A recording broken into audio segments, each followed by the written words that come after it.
Salut les curieux, j'espère que vous allez bien. Anecdote, c'est une vidéo par jour avec des anecdotes sur la date du jour. Et puisqu'on est le 24 septembre, on va parler bombe atomique. Alors pas d'inquiétude, je vais pas vous saper le moral avec des histoires tristes de la guerre, mais je vais plutôt vous montrer jusqu'où la connerie humaine peut aller avec ses idées sur le nucléaire. Alors accrochez-vous, ça va envoyer du lourd.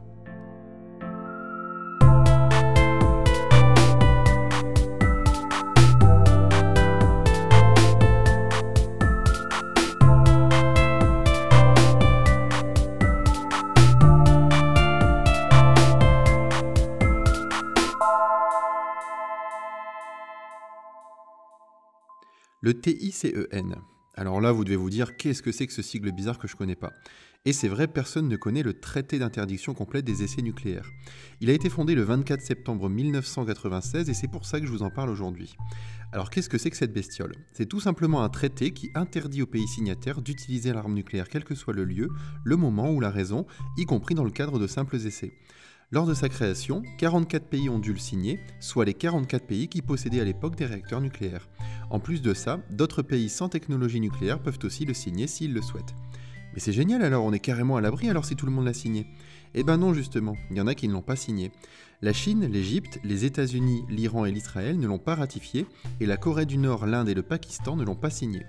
Pour ceux qui ne savent pas la différence entre signer et ratifier, je vous explique, c'est tout simple. Un pays va d'abord signer un traité quand il sera intéressé d'y adhérer, mais ce n'est que lorsqu'il le ratifie officiellement que ce pays devient juridiquement engagé. Du coup, quand on sait que les États-Unis, l'Iran et la Corée du Nord ne l'ont pas signé ou ratifié, et quand on sait à quel point ces pays sont chauds lapins au niveau des provocations, on est tout de suite moins rassuré. Invention et essai de la bombe. Dans sa tête, tout le monde associe l'invention de la bombe nucléaire aux Américains. Bah vous vous plantez royalement. Cocorico, c'est une invention française. Bon, ouais, on n'a pas de quoi en être fier, c'est sûr. Mais en plus, ce sont des personnes que vous avez tous connues en cours de chimie qui l'ont créé. Ils ont déposé un brevet en 1939 qui s'appelle Perfectionnement aux charges explosives et qui décrit une arme fonctionnant à l'aide de la fission nucléaire. Il existe 4 types d'essais nucléaires. Test sous-marin en numéro 4, test extra-atmosphérique en 3, test souterrain en 2 et test atmosphérique en 1. C'est ce dernier type de tir qui détruisit Hiroshima et Nagasaki. Alors je ne vais pas vous parler de la destruction de ces deux villes, vous connaissez l'histoire et c'est déjà assez triste comme ça.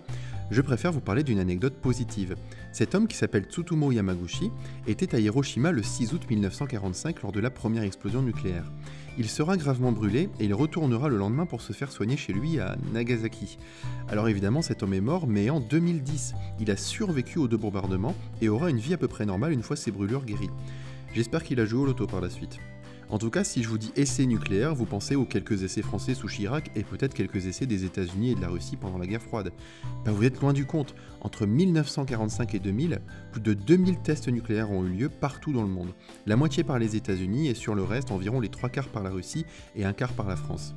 Mais les États-Unis sont les plus fous à ce sujet. Je vous ai fait une sélection de 2 anecdotes complètement folles qui sont vraiment arrivées. C'est pas passé loin. Vous connaissez le Demon Core? C'est une énorme sphère de plutonium de 6 kg que les Américains s'amusèrent à tester pendant 2 ans en laboratoire. Sur cette image, qui est une reconstitution, on peut comprendre un peu ce qu'ils ont fait. L'espèce de cloche que vous voyez est un réflecteur en tungstène qu'ils abaissent de plus en plus sur le cœur de plutonium pour mesurer les radiations et voir les conséquences. Et là, vous voyez à quel point ils sont fous.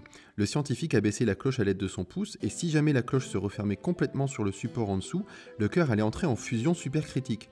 Donc oui, vous ne rêvez pas, la seule chose qui empêche la cloche de complètement se refermer, c'est un simple tournevis plat. Ils sont stupides sérieux. L'expérience sera réalisée devant un public des dizaines de fois, mais bien sûr, ça devait arriver, un jour le tournevis glissa et le cœur entra en fusion. Le scientifique qui tenait la cloche reçut tellement de radiation qu'il mourut en 9 jours à peine. Mais bon, ça c'est des petits joueurs à côté de l'anecdote suivante. Si je vous dis que New York et Washington ont failli être détruites par un accident nucléaire, vous me croyez ou pas? Le 23 janvier 1961, un bombardier B-52 avec à son bord 2 bombes atomiques de 4 mégatonnes chacune se disloque quelques minutes après son décollage. Les 2 bombes tombent dans le vide et atterrissent aux alentours de Goldsboro en Caroline du Nord.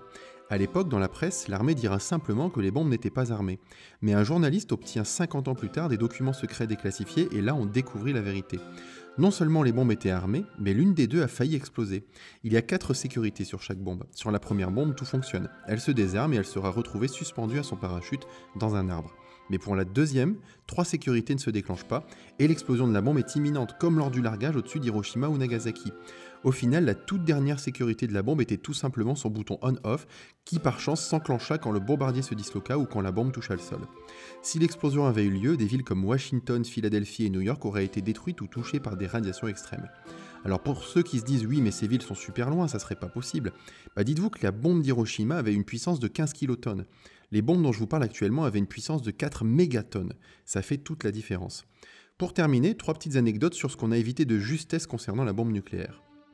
Des idées bizarres. Vous vous souvenez de la guerre froide et des missions Apollo avec la concurrence entre États-Unis et URSS pour aller dans l'espace ? On a eu chaud car avant la création du programme Apollo, l'idée initiale de la NASA c'était de faire exploser une bombe atomique surpuissante sur la Lune afin de créer un champignon atomique visible depuis la Terre. Ce projet, appelé projet A119, était juste là pour montrer ses gros bras, mais heureusement ils ont fini par se dire qu'envoyer des hommes c'était quand même moins idiot. Une autre idée stupide de la NASA, le projet Orion. L'idée est simple mais bizarre. Propulser un vaisseau spatial avec des bombes atomiques. Le vaisseau larguerait des bombes régulièrement derrière lui et les ferait exploser pour avancer. Pas mal, hein ? Alors là, niveau pollution, même un gros 4x4 bien polluant fait pas le poids. Bon, heureusement, l'idée fut abandonnée en 1963. Une autre idée qui a failli voir le jour, c'est d'utiliser la bombe nucléaire lors de la guerre du Vietnam. Le projet Vautour consistait à larguer 3 bombes atomiques sur l'armée vietnamienne pour résoudre le conflit à leur manière. Non mais vous avez remarqué comme à chaque fois qu'ils ont une idée à la con, les Américains l'appellent projet truc ou projet machin, enfin bref. Heureusement, le président Eisenhower refusa de le faire, sûrement par peur d'être détesté ensuite. C'est là-dessus que je vous laisse les curieux, j'espère que la vidéo vous a plu et que vous avez appris des choses. Faites-moi exploser les abonnements et les pouces bleus si vous appréciez mon contenu, il faut faire vraiment connaître la chaîne, c'est important. Partagez aussi sur Facebook, Twitter, etc. la vidéo, ça permettra à vos amis d'apprendre des choses. Quant à moi je vous dis à demain et n'oubliez pas, chaque jour est une découverte.